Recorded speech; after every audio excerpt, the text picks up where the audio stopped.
जब साथ नहीं होते हैं तो उस पार्टी की बहुत सारी बुराइयां लोग करते हैं, फिर जब साथ आते हैं तो या तो चुप्पी मारते हैं या फिर तारीफ करते हैं। एक जनता मोदी जी के नाम पर लोकसभा में वोट कर रही है।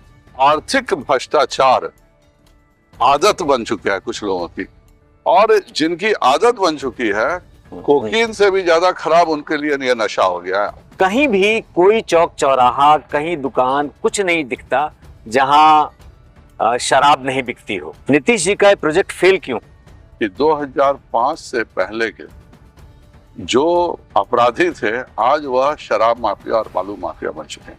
उत्तर प्रदेश जैसे किसी कानून की जरूरत है, उस तरह का कानून आएगा तभी शराबबंदी सफल होगी। एक दौर बदल रहा है। पिछले 10-15 सालों में देखें तो सोशल मीडिया बहुत एक्टिव हो गया है।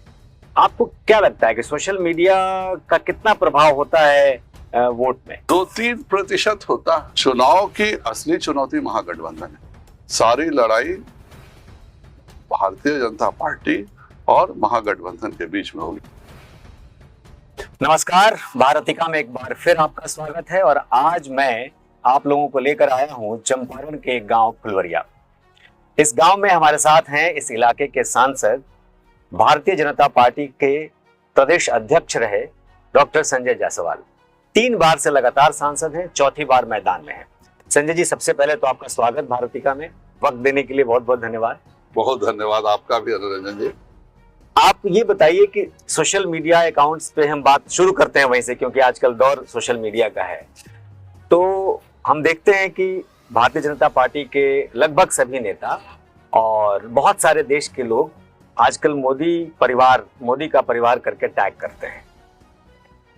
तो क्या लड़ाई बीजेपी के जो लीडर मैदान में हैं वो मोदी के परिवार के नाम पर ही लड़ रहे हैं या कुछ और मुद्दे भी हैं? बिहार में ही यह शुरू हुआ। बिहार के एक नेता हैं जिनके परिवार के केवल अभी तक 6 सदस्य राजनीति में हैं, 5 छूटे हुए हैं 11 में से। और उन्होंने कहा कि जिस व्यक्ति का कोई परिवार नहीं हो वह दूसरों का क्या भला कर सकता है। यह पूरा देश नरेंद्र मोदी का परिवार, जो 80 करोड़ लोगों को जो मुफ्त राशन मिल रहा है, वह परिवार का मुखिया का कार्य होता है कि हर घर के को अन्न पहुंचाना। यह परिवार के मुखिया का कार्य होता है कि जब भी उसके परिवार का सदस्य बीमार पड़े तो उसे उस अस्पताल ले जाकर के समुचित इलाज कराना। यह परिवार के मुखिया का काम होता है कि उसके घर में सभी प्रकार की सुविधाएं, गैस हो, बिजली हो, सभी देना। तो जो मुखिया इस देश के प्रत्येक परिवार को दे रहा है तो वो तो हमारे परिवार का हिस्सा हुआ ही ना। इसका मतलब है कि अगर मैं स्पष्ट तौर पे कहता हूं कि वो आप लालू यादव के परिवार की बात कर रहे हैं, तो उनके परिवार की तरफ से ये कहा जाना या उनकी तरफ से ये कहा जाना और उसके बाद मोदी परिवार का शुरू होना, क्या उनके लिए नुकसानदेह है? 6 मार्च को माननीय प्रधानमंत्री जी का बेतिया आने का दौरा तय हुआ था और 2 मार्च को यह स्टेटमेंट उन नेता ने दिया था। मैं नाम बहुत लेना पसंद नहीं करूंगा। तो यह जब वह अपने परिवार की चिंता करते हैं और मोदी जी पूरे देश की चिंता करते हैं। मोदी जी हमेशा इस बात पर विश्वास रखते हैं कि मेरा कार्य देश के प्रत्येक परिवार के प्रति है, मेरी जिम्मेवारी देश के हर सदस्य के प्रति है। उन्होंने ही 125 करोड़ जनता की बात 2014 में की थी और आज भी वह देश के 140 करोड़ जनता की बात करते हैं। जो प्रधानमंत्री पूरे देश के प्रत्येक व्यक्ति की बात करता हो, अमेरिका भी गए तो कहे कि ये मेरा सम्मान नहीं है, ये देश के 125 करोड़ देशवासियों का सम्मान है। तो जाहिर बात है वैसे व्यक्ति पर यह कहना कि इस व्यक्ति का परिवार नहीं है इसलिए यह भला नहीं कर सकता है। भाजपा का प्रत्येक कार्यकर्ता उस परिवार का हिस्सा है और इस देश का प्रत्येक नागरिक आज फख्र से कह रहा है कि मैं मोदी का परिवार हूँ। आप प्रदेश के अध्यक्ष भी रहे हैं, बीजेपी के सीनियर लीडर हैं, 3 बार से लगातार सांसद हैं, चौका लगेगा? जनता की इच्छा बहुत महत्वपूर्ण होती है, लेकिन लगभग 10 चुनावों का मुझे अनुभव है। 1993 में मैं युवा मोर्चा के मंडल के उपाध्यक्ष से मैंने अपना जीवन शुरू किया है। 2019 और 2024 ये दो ऐसे चुनाव हैं कि हम लोग क्षेत्र में निकल रहे हैं तो पहुंचने के साथ ही बोला जाता है कि नहीं, इस बार बिल्कुल हम लोग कमल के निशान को देंगे, जो हमारी चिंता करता है उसी की चिंता हम करते हैं। इस तरह का जो हम झोपड़ी में जा रहे हैं, लोगों से मिल रहे हैं, मतलब अभिभूत करने वाला दृश्य होता है कि आप जा रहे हैं कहने के लिए कि मेरी मदद करें, और आपसे पहले जनता कह रही है कि नहीं, नरेंद्र जिसने हमें हमारी चिंता की है, जिसने हमें खिलाया है, हम उसकी चिंता करेंगे।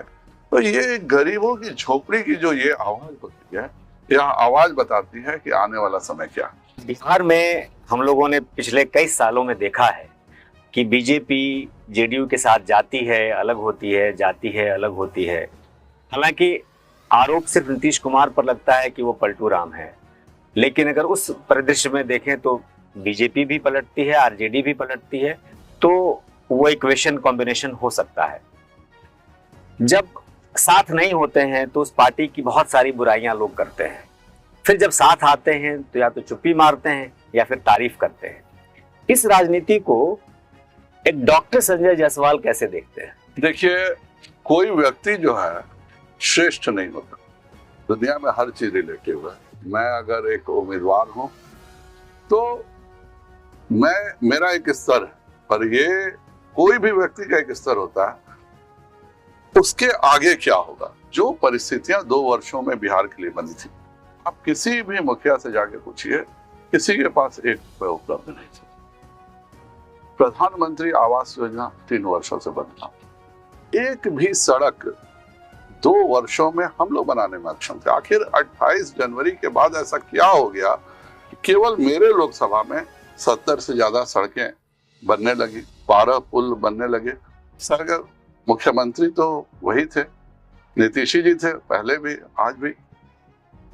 बहुत सारी चीजें होती हैं जो राजनीति में हम जनता की भलाई के लिए भी करते हैं। यह लोकसभा में कोई हमारा पॉलिटिकल कंपल्शन था, ऐसी बात नहीं है, लेकिन बिहार की भलाई थी। आज 75 लाख परिवार जिनको 5 लाख रुपए के इलाज की सुविधा नहीं थी, 3 मार्च को 10 दिनों के भीतर एक झटके में हो गया। 2 साल पहले हम लोगों ने 300 करोड़ रुपए कैबिनेट से बकायदा पास कराया था कि बिहार के प्रत्येक राशन कार्ड होल्डर को 5 लाख के इलाज की सुविधा मिलनी चाहिए। 2 वर्षों तक किसी को नहीं मिला। हर सड़क पर दिक्कत हो रही थी, कहीं कोई काम नहीं हो रहा था। हम लोग सब मिले, सबों ने एक सामूहिक निर्णय किया कि जो स्थितियां चल रही हैं उसमें इस तरह से भी होता है तो ठीक है। और आप प्रदेश अध्यक्ष के रूप में कभी भी मेरा स्टेटमेंट देखिएगा तो मैंने यही कहा है कि जो लालू यादव जी के समय के संघर्ष के साथी हैं वह सब हमारे भाई हैं, और उनका कभी भी स्वागत है। कोई हमसे पूछता था कि भाई, जब हम दोनों अलग थे तो पूछते थे कि जदयू के क्या किसी नेता को आप अपने में भाजपा में लेंगे? मेरा एक ही जवाब होता था कि जिस व्यक्ति ने भी लालू यादव के जंगल राज से संघर्ष किया है, हर एक वह कार्यकर्ता का हमारे पार्टी में उसका स्वागत है।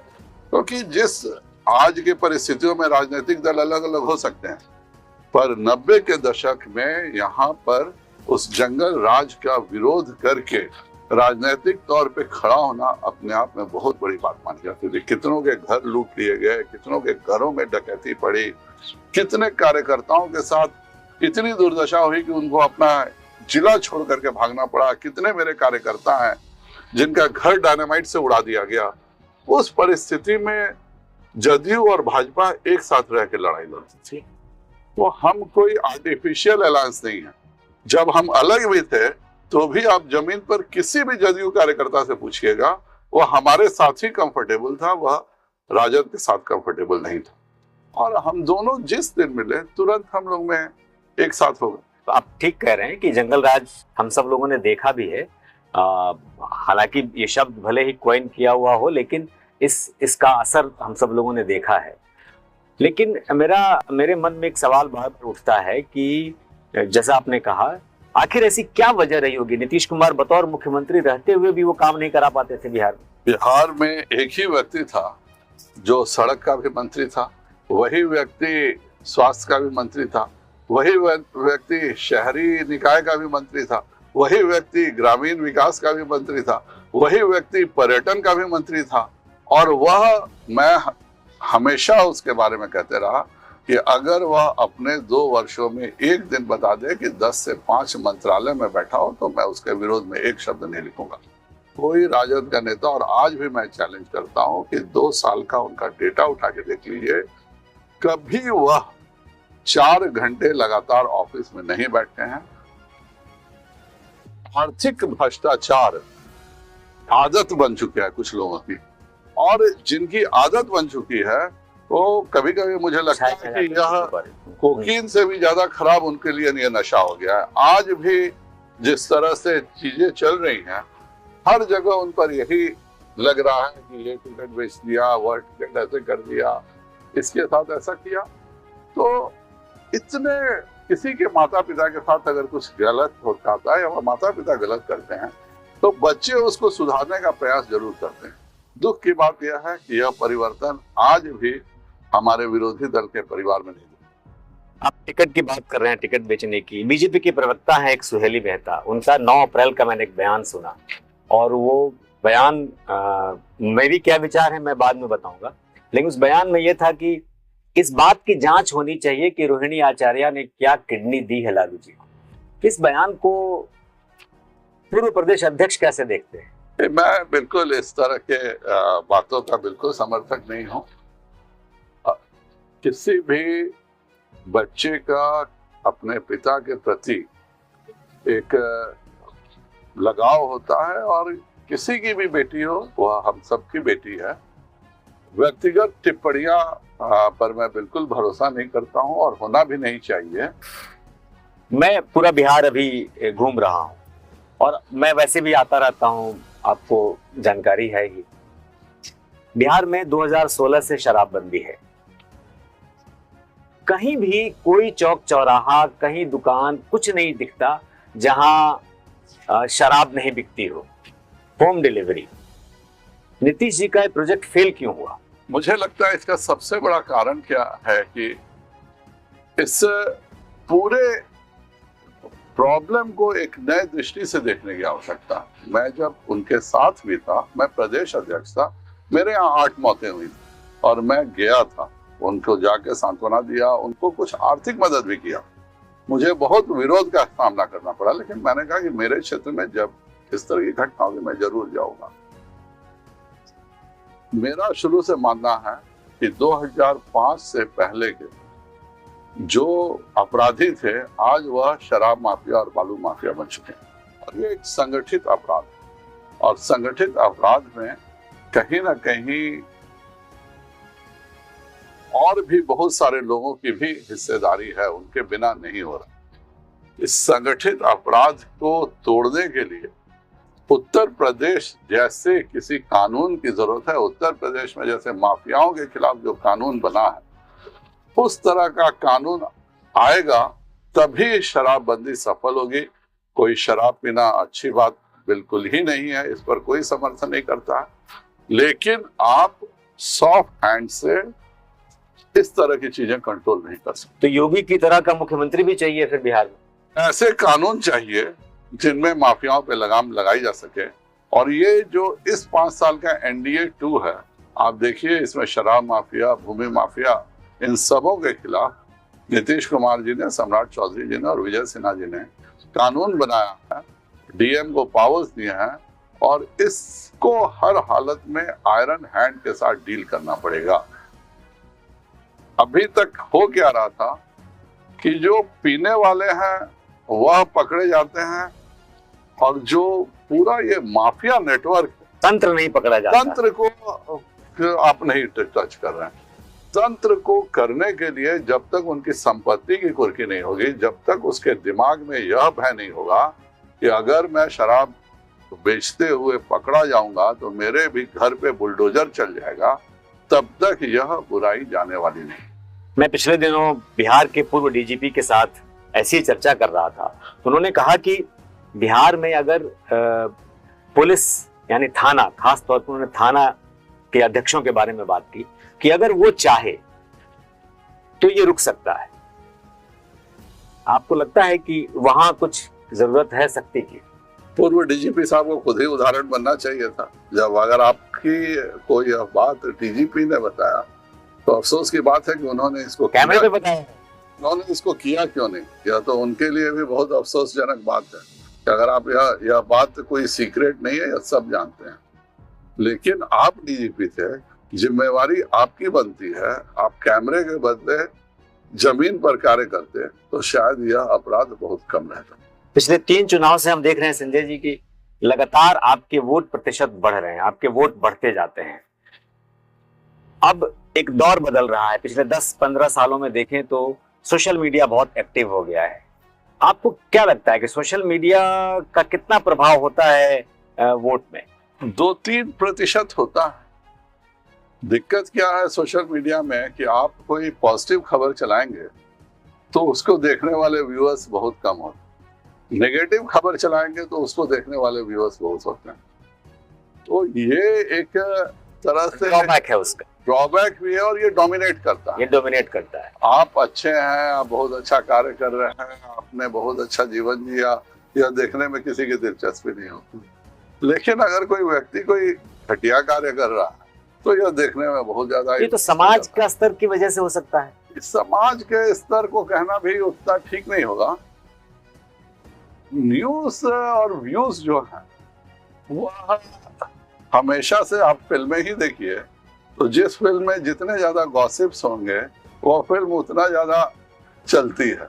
इस बार जो आप क्षेत्र में घूम रहे हैं और जो परिस्थितियां दिख रही हैं उसमें आपको क्या लगता है कि कितना आसान है रास्ता? 2019 और 2024 का फर्क मैं जानना चाहता हूँ। 2019 और 24 का कोई फर्क नहीं, लेकिन उसके पहले जितने चुनाव हुए यह इस आश्वासन पे चुनाव हुए कि हम भला करेंगे, हम ये कार्य करेंगे, हम ऐसे करेंगे, हम वैसे करेंगे। 2019 और 2024 का जो चुनाव है वह इस बात पर है कि हमने किया है। माननीय प्रधानमंत्री जी के नेतृत्व में, माननीय प्रधानमंत्री जी की जो सोच है उसको हर जनता ने जमीन पर उतरते हुए देखा, और वह आश्वासन पर वोट नहीं कर रही है, वह जो कार्य प्रधानमंत्री जी ने किया है इस देश में उसके के कारण वह वोट कर रही है। यह बहुत ही बड़ा परिवर्तन है। भाजपा का संकल्प पत्र जारी हुआ, पहला यही है कि गारंटी पूरे होने की गारंटी। हम लोगों ने गुजरात चुनाव देखा, हमने कोई आश्वासन नहीं दिया जनता को। एक दिल्ली के एक महानुभाव थे, वह दुनिया की सारी चीजें मुफ्त में मांग ली थी, और फिर भी उनसे सबसे बेहतर कौन जानता है, 7वें चुनाव में उनसे सबसे ज्यादा वोट प्रतिशत से भाजपा गुजरात में जीती है। तो कौन व्यक्ति क्या कह रहा है जनता बहुत ही बखूबी से समझती है, किसके कार्य में सच है, किसके कार्य में झूठ है। यह जनता इतने बढ़िया से फैसला करती है। और आगे भविष्य का क्या, मैं तो हमेशा एक उदाहरण देता हूं कि आप 2019 का चुनाव देखिए, उड़ीसा एक उदाहरण है। आपने लोकसभा की सीटें, हम इतने 11 सीटें जीते थे, लेकिन विधानसभा की सीटों पे हम सफल नहीं हो सके थे। तो ये जनता एक ही चुनाव में एक ही समय 2 बटन दबाना है, और वह जान रही है कि मुझे केंद्र के लिए किसके लिए बटन दबाना है और विधानसभा के लिए किसका बटन दबाना है। एक ही सेकंड में ये दोनों फैसले अगर जनता करती है तो आप समझ सकते हैं कि इस देश की जनता कितनी समझदार है। कुछ टिकट कुछ बड़े नेताओं के कटे बिहार में, इसको लेकर के भी कुछ बातें हुई, और खास तौर पर अश्विनी चौबे जी ने पिछले दिनों एक कार्यक्रम में अपनी सभा संगठन में कहा कि मैं ही हूँ, मैं ही रहूंगा, मतलब इस तरीके से पूरे जोश के साथ। कैसे देखते हैं इसको? सनी जी हमारे सबसे प्रमुख नेताओं में से एक हैं, और इसमें कोई शक नहीं है कि वही हैं, वही रहेंगे। टिकट बहुत ही छोटी चीज होती है भाजपा में, किसी को मिलता है किसी को नहीं मिलता, लेकिन हमारे सर्वमान्य नेता हैं, और अब उनके नेतृत्व पे कहीं कोई भविष्य में किसका क्या होगा कोई नहीं जानता। मुझे कहना नहीं चाहिए, पर मैं एक व्यक्ति जो शीर्ष पर रह चुके हैं, मैंने उन्हें टिकट मांगते हुए देखा और उन्हें टिकट नहीं मिला था।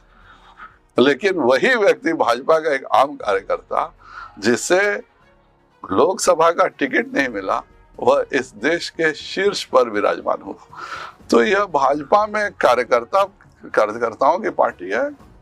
केंद्रीय नेतृत्व सभी के साथ मिलकर के एक निर्णय करते हैं और निर्णय हमेशा दोनों पीढ़ियों को बैलेंस करने का होता है, कुछ वर्तमान, कुछ भविष्य और कुछ जिनको साथ लेके चलना हो। इसमें एक बैलेंस बना के पार्टी ने अपने निर्णय किए और हर कोई उनके साथ। एक सवाल मेरे दिमाग में तुरंत आया, जंगल राज की जब हम बात कर रहे थे, यहाँ से कुछ बीजेपी ने सीट्स छोड़ी, जैसे शिवहर को छोड़ करके जेडीयू को वो सीट आपने दे दिया। वहाँ से एक आईएएस ऑफिसर के हत्या के आरोप में सजा काट चुके आनंद मोहन की पत्नी लवली आनंद को वहाँ से टिकट दे दिया गया। लवली आनंद जी स्वयं में सांसद रही हैं, विधायक रही हैं, सब कुछ रही हैं और एक जदयू के सीट जब देने के बाद जदयू ने जो भी निर्णय लिया है, भाजपा उसके साथ है। हम ना हमारे मामलों में वो करते हैं, ना उनके मामले में हम करते हैं। और लवली आनंद जी के चरित्र पर मुझे नहीं लगता है कि कभी किसी ने उंगली उठाई है। तो लवली आनंद जी चुनाव लड़ रही हैं, उन्हें मेरी बहुत शुभकामनाएं हैं। और उनके व्यक्तिगत किसी कार्य पर किसी ने कोई आक्षेप लगाया हो, मुझे तो ध्यान नहीं आ रहा। मेरे माध्यम से, यानी भारतिका के माध्यम से, आप अपने लोकसभा के या बिहार के लोगों को क्या कहेंगे? सभी से मैं यही अपील करना चाहूंगा कि इस देश को बहुत ही आगे बढ़ना। इस देश का लक्ष्य है 2047 में भारत एक विकसित देश बने, या ये भी कह सकते हैं अमीर देश बने। अमीर देश तभी बनेगा जब जनता अमीर होगी। माननीय प्रधानमंत्री मोदी जी के नेतृत्व में एक एक कदम हम बढ़ा रहे हैं, हर गरीब की चिंता कर रहे हैं। पूरे दुनिया में मेड इन इंडिया का सामान हर घर में पहुंचे, विकसित है। बहुत बहुत शुक्रिया संजय जी, बहुत समय दिया आपने इस व्यस्त कार्यक्रम के बीच से। बहुत बहुत धन्यवाद। धन्यवाद।